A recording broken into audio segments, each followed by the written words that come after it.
ಪುನರ್ರಚನೆ ಆಗುವಾಗ ಉಡುಪಿಗೆ ಪ್ರಾತಿನಿಧ್ಯ ಕೊಡಬೇಕು. ಮಂಜುನಾಥ್ ಭಂಡಾರಿ ಅವರು ಇದನ್ನ MLC ಆಗಿದ್ದಾರೆ, ಉಡುಪಿಯ ಪ್ರತಿನಿಧಿಯಾಗಿ.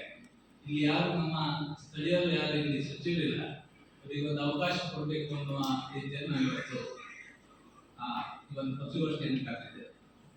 ಮಂಜುನಾಥ್ ಭಂಡಾರಿ ಅವರು 45 ವರ್ಷದಿಂದ ಪಕ್ಷಕ್ಕಾಗಿ ದುಡಿತಾ ಬಂದಿರು.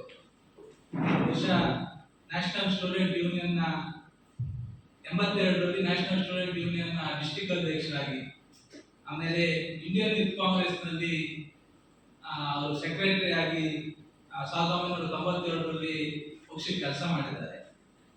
2000 ಇಸ್ವಿಯಲ್ಲಿ ನಿರಂತರವಾಗಿ ಕೆಪಿಸಿಸಿಯ ಬೇರೆ ಬೇರೆ ಸ್ಥಳದಲ್ಲಿ ಪಕ್ಷಕ್ಕಾಗಿ ದುಡಿದು 40 ವರ್ಷ ದುಡಿದ ಆದ್ಮೇಲೆ ಅವರಿಗೆ ಶಿವಮೊಗ್ಗದಲ್ಲಿ ಲೋಕಸಭಾ ಚುನಾವಣೆಯಲ್ಲಿ ಸ್ಪರ್ಧೆ ಮಾಡತಕ್ಕಂತ ಅವಕಾಶ ಸಿಗುತ್ತೆ. ಚೀಫ್ ಮಿನಿಸ್ಟರ್ ಆಗಿರ್ತಕ್ಕಂಥ ಯಡಿಯೂರಪ್ಪ ಅವರನ್ನ ಎದುರಾಕೊಂಡು ಅವರನ್ನು ಚುನಾವಣೆ ಮಾಡಿ ಸ್ವಲ್ಪ ಮತದಲ್ಲಿ ಸೋಲ್ತಾರೆ.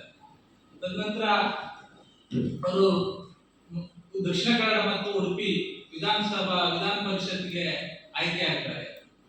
ಬಹುಶಃ ಅವರು ಪಕ್ಷಕ್ಕೆ ಕೊಟ್ಟಿರ್ತಕ್ಕಂಥ ಕೊಡುಗೆ ಅಪಾರ.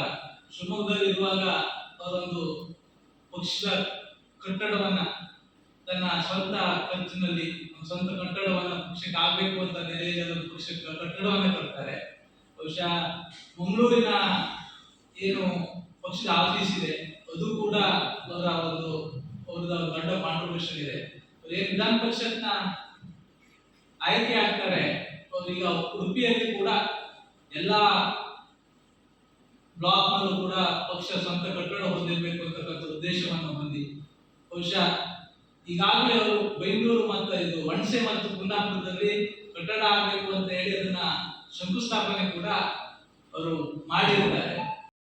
ದುಡಿದು ಅವರಿಗೆ 13 ಕ್ಷೇತ್ರ ಬರ್ತದೆ. ಬಹುಶಃ ಮಂಗಳೂರಿನಿಂದ ಹಿಡಿದು ಬೈಂದೂರಿನವರೆಗೆ ಅವರಿಗೆ ಬರ್ತದೆ. ಅಲ್ಲಿ ಎಲ್ಲಾ ಬ್ಲಾಕ್ ಅಧ್ಯಕ್ಷರು, ಎಲ್ಲಾ ಯುವ ಕಾಂಗ್ರೆಸ್ ಅಧ್ಯಕ್ಷರು ನಿರಂತರವಾಗಿ ಅವರ ಟಚ್ನಲ್ಲಿದ್ದಾರೆ. ಇವತ್ತು ಉಡುಪಿ ಮತ್ತು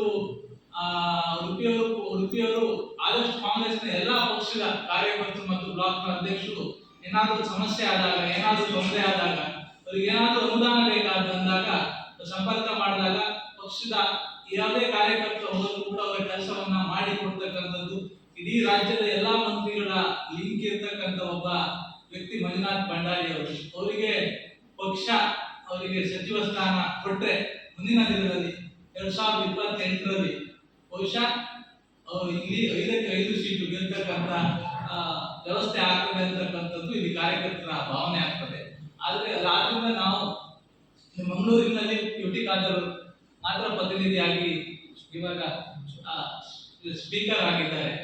ಈಗ ಉಡುಪಿಗೆ ಯಾರು ಇಲ್ಲ, ಅವರು ನಮ್ಮ ಪ್ರತಿನಿಧಿ ಆಗಿದ್ದರಿಂದ ಇಲ್ಲಿಯ ಎಲ್ಲಾ ಕಾರ್ಯಕರ್ತರ ನಿರಂತರ ಸಂಪರ್ಕ ಮತ್ತು ಎಲ್ಲಾ ಬ್ಲಾಕ್ ಅಧ್ಯಕ್ಷರೊಂದಿಗೆ, ಎಲ್ಲಾ ಯುವ ಕಾಂಗ್ರೆಸ್ ಅಧ್ಯಕ್ಷರೊಂದಿಗೆ ಯಾವುದೇ ಕಾರ್ಯಕರ್ತರು ಹೋದ್ರು ಕೂಡ ಅವರು ಎಲ್ಲ ಕೆಲಸವನ್ನ ಮಾಡಿಕೊಡ್ತಕ್ಕಂಥ ಕೆಲಸ ಮಾಡ್ತಕ್ಕಂಥ ವ್ಯಕ್ತಿ ಆದ್ದರಿಂದ ಅವರು 45 ವರ್ಷ ಪಕ್ಷಕ್ಕೆ ನೀಡಿದ ಸೇವೆಯನ್ನು ಗುರುತಿಸಿ ಅವರಿಗೆ ಸಚಿವ ಸ್ಥಾನ ಕೊಡಬೇಕು, ಅವರಿಗೆ ಸಚಿವ ಸ್ಥಾನ ನೀಡಿ ಉಡುಪಿಗೆ ಶಕ್ತಿ ತುಂಬತಕ್ಕಂಥ ಕೆಲಸ ಮಾಡಬೇಕು ಅಂತ ಹೇಳಿ ನಾ ಈ ಸಂದರ್ಭದಲ್ಲಿ ಕೇಳ್ಬೋದು.